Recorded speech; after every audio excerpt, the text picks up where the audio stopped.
Originally in English, December 2022.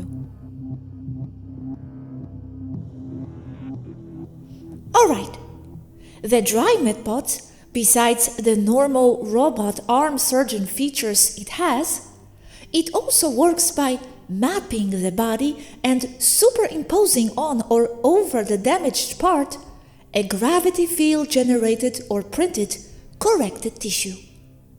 Much the same way, a holistic Taygetean computer can print an object using a machine that works with the same principle as the tractor beam.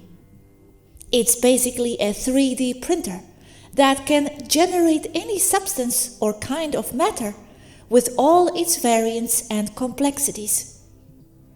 For example, the computer can generate a hyper-accurate map of each molecule making up the liver tissue of a sick person. Then it prints the liver in place with no need for surgery, replacing the damaged tissue with a new healthy one.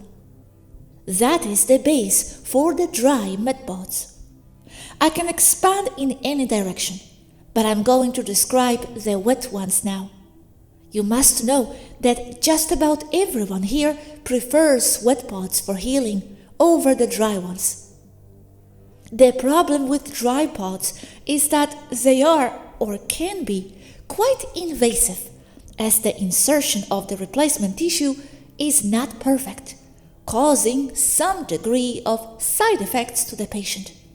Not bad ones, much less compared to any surgery on Earth, but enough to cause discomfort, mainly burn feelings or sensations in the affected area, as reported by most patients.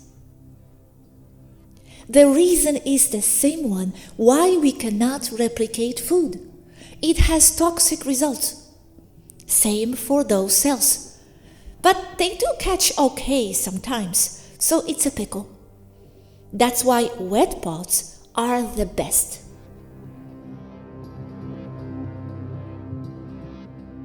The wet pods.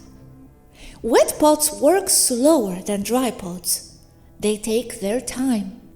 But the results are just as near perfect as they can ever get. The principle is to first take a cell from the individual, from the patient. The cell can be taken from a simple saliva sample, but it is best if it is taken from a blood sample after the patient has been fasting for a prolonged period of time, usually 72 hours. This is because fasting produces stem cells, and that is what Taygetean medical scientists want. They take one or some stem cells from the patient and reproduce them in a lab artificially in large quantities. While this is being done, the patient who has been fasting for 72 hours, although many times the patient can be placed in a wet pod at any time, is placed inside the pod. The patient enters a special substance inside the pod, a liquid that is the media for all the process. This liquid also provides oxygen for the subject to breathe. That is, the patient will be breathing liquid throughout the entire process. Although it is annoying to drown in the liquid on purpose, it is not so bad once it is accomplished. But yes, you become alarmed when you start drinking or breathing the liquid. The body reacts as if it is drowning. But everyone breathes liquid for 9 months, so their bodies will remember. Once inside, you breathe with difficulty, because it is liquid and not air. But it is not so bad because being liquid, it contains more oxygen per portion and expels more CO2. So you don't have to fill or contract your lungs as much with each breath. You are under the liquid, breathing it consciously, and that is where you often fall asleep.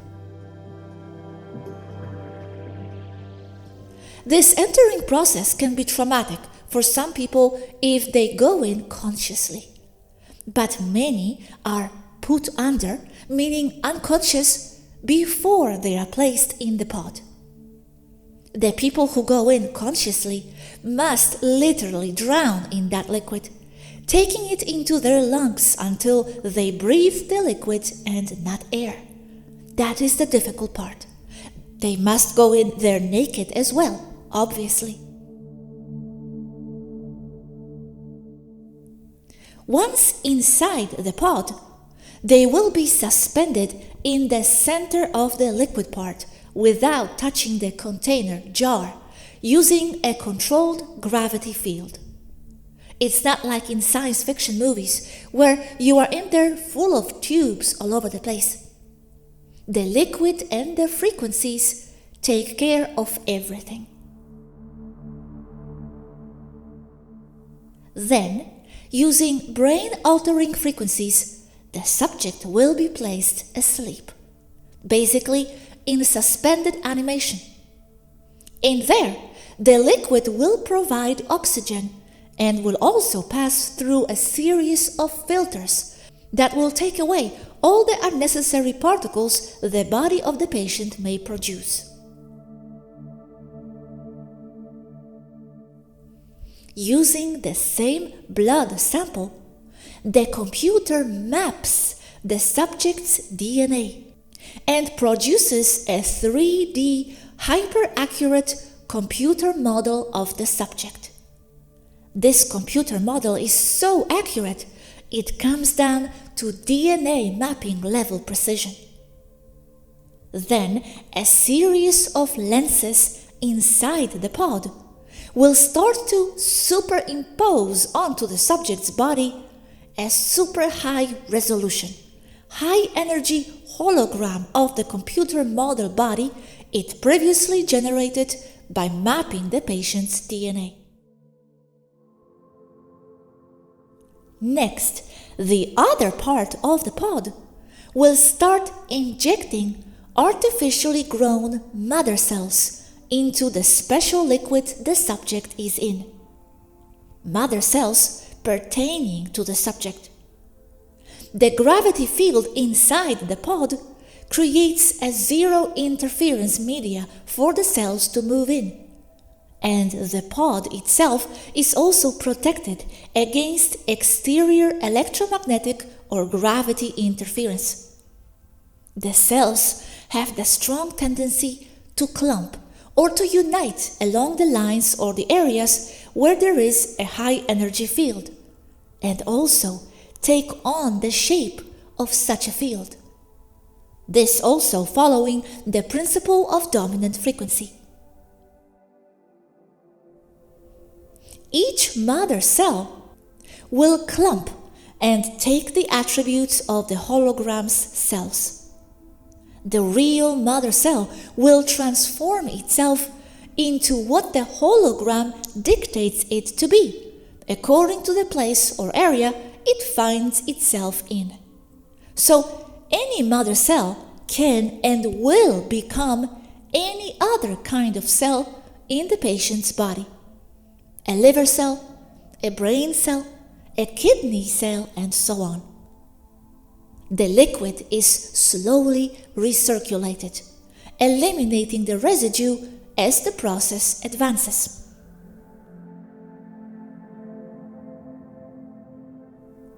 In the case of internal organ failure, the stem cells will enter the subject's body through any bodily orifice, including the skin.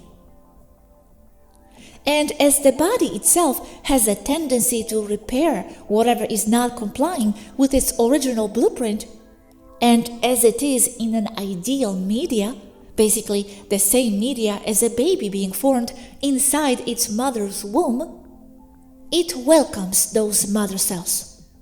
Besides, as those external mother cells are exact replicas of its own, there is no rejection, nor is there any antibody reaction to their presence in large numbers. In the case of a bad accident, where the patient may have lost a limb or two or all, and as long as the patient is stable enough to be placed inside this kind of pod, this system can regrow limbs, repair internal organs, grow hair, and so on. The total body renewal time is 3 months. Seat time, sometimes a little more, sometimes a little less, depending on the subject. Seat time as in ship internal time, as time is relative. With advanced computer technology, alterations to the subject's original DNA can be artificially changed at will, although this is invasive and discouraged. But in general, things like hair longitude or color are relatively easy to achieve. When a lost limb is being regrown, it does not start at the stump where the patient lost it, or from where the original limb was cut off from. The limb will start growing everywhere, so as a medical doctor overlooking the process, you can see the limb growing from inside out and in all directions. You can see thin skin being formed over muscular tissue around blood vessels, with bone information behind. All information, and in a very delicate state, almost like jelly. And as time and the process goes on, it slowly proceeds to develop stronger and stronger tissue until it reaches the same characteristics as the rest of the patient's body. What about height?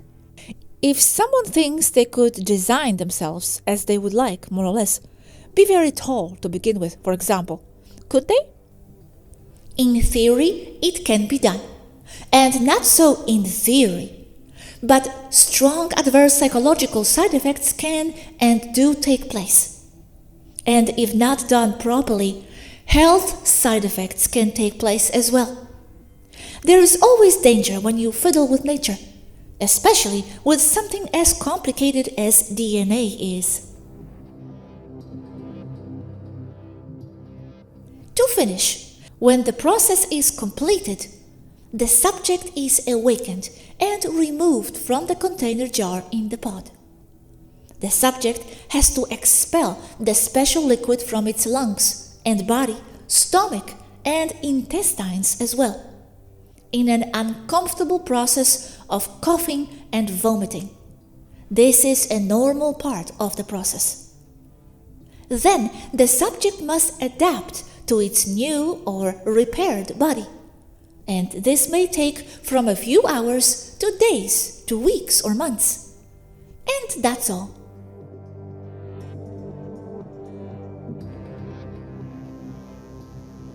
Please forgive me for this. I am not bragging, but I fully understand. And in fact, I seem to recall or remember most of this. It's good stuff. Thank you for the very detailed information. You are most welcome. In fact, some of my later designs, I was hoping to incorporate some of these features. The most difficult aspect, as I see it, is to create the projected and complex hologram.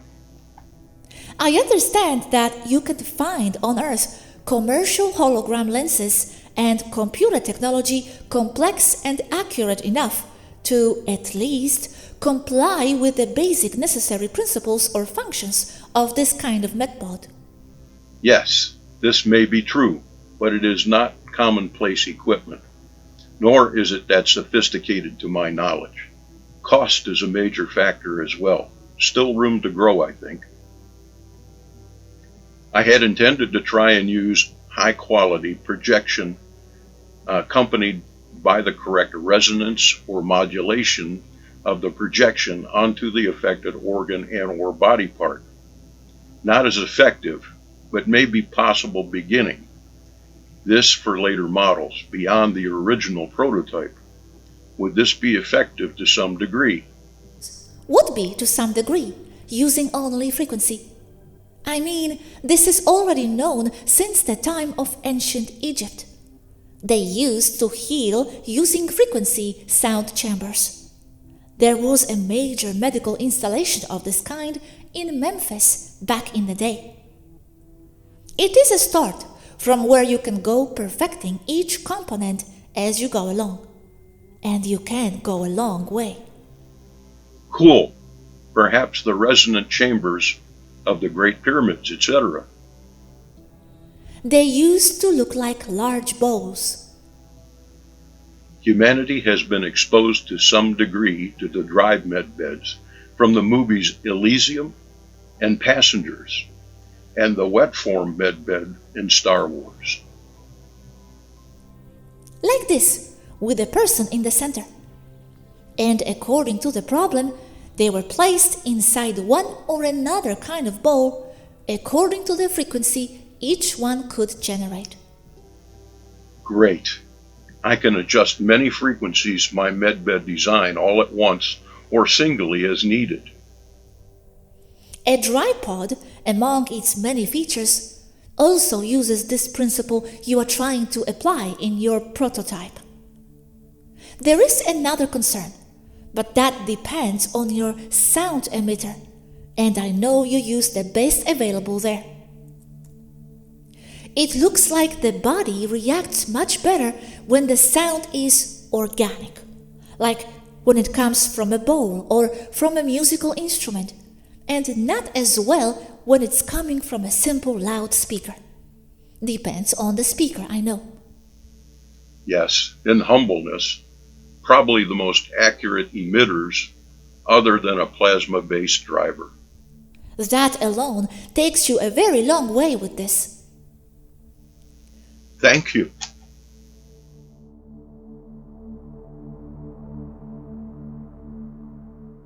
I have a few questions, please. First, you said the subject needs to be stable to enter a wet pod. Can you define stable, please, for medical newbies? Stable as in not needing any kind of immediate critical medical care, meaning at least most of the subject's autonomous systems must be operational. For example, the subject must be able to breathe on its own. Parentheses, although there are some assistance systems that artificially can give the subject support while it heals to some degree before removing them from inside the pod. At least defining stable as in the subject is living on its own to a good enough degree without critical life support systems operational at the time. Okay, I understand. Thanks. And then you said this very intriguing statement. When a lost limb is being regrown, it does not start at the stump where the patient lost it, or from where the original limb was cut off from. The limb will start growing everywhere. What do you mean everywhere? Like, instead of regrowing a lost leg, it will start growing everything else too? More eyes, more arms, etc.? I didn't quite comprehend. The limb will not grow at the stump towards the hand. In the case of a lost arm, for example, it will start to form all the arm, hand and all. All at once? How is that possible? Hard for me to imagine that. Yes, and when a subject is inside one of these pods to regrow a lost limb in an accident, for example, it will also heal any other issue in the body as well. But how can it grow the hand if there is no arm yet? Or like, it's all manifesting slowly at once? The whole template is there, like tissue paper. All the lost limb will regrow at once. You can see the subject floating inside the pod with a transparent arm forming everything in it. Perhaps only the new limb looking like that.